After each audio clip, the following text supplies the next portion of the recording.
How do you set your pricing on Airbnb and manage your calendar and be competitive but also command top dollar?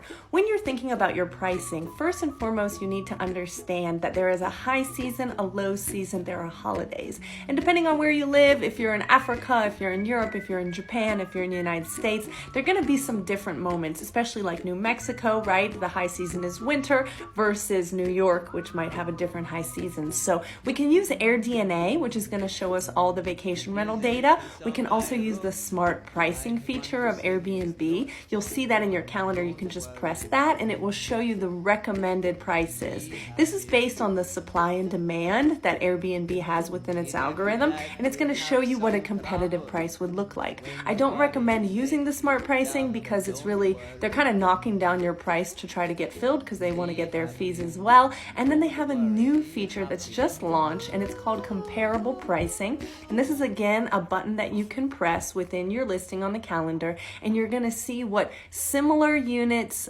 similar review scores, similar amenities, similar amount of bedrooms, similar spaces Airbnb has calculated, what they are charging, and you'll see a price range.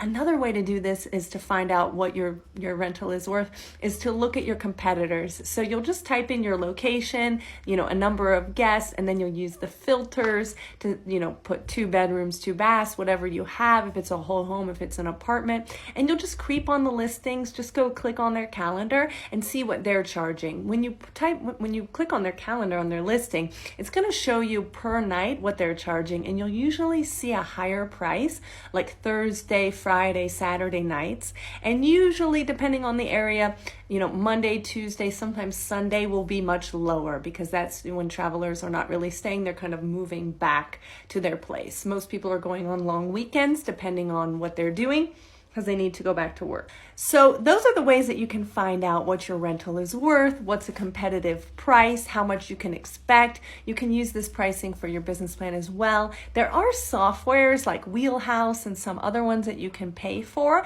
that's going to automatically do your pricing. I didn't particularly have great success with that, but this is kind of like a feeling game. Like sometimes you change your pricing and then you see that you got a booking and you're like, wow, okay, I understand that. Sometimes you'll have like a few gaps in your calendar and you'll make, the price lower to attract a booking to fill your calendar to 100% occupancy rate. Sometimes depending where you are, you can make lower prices, for last minute bookings. There are a lot of features that you can play with, but experiment with your pricing, see what's working, and continue to update it every week because Airbnb likes to see that you've updated it.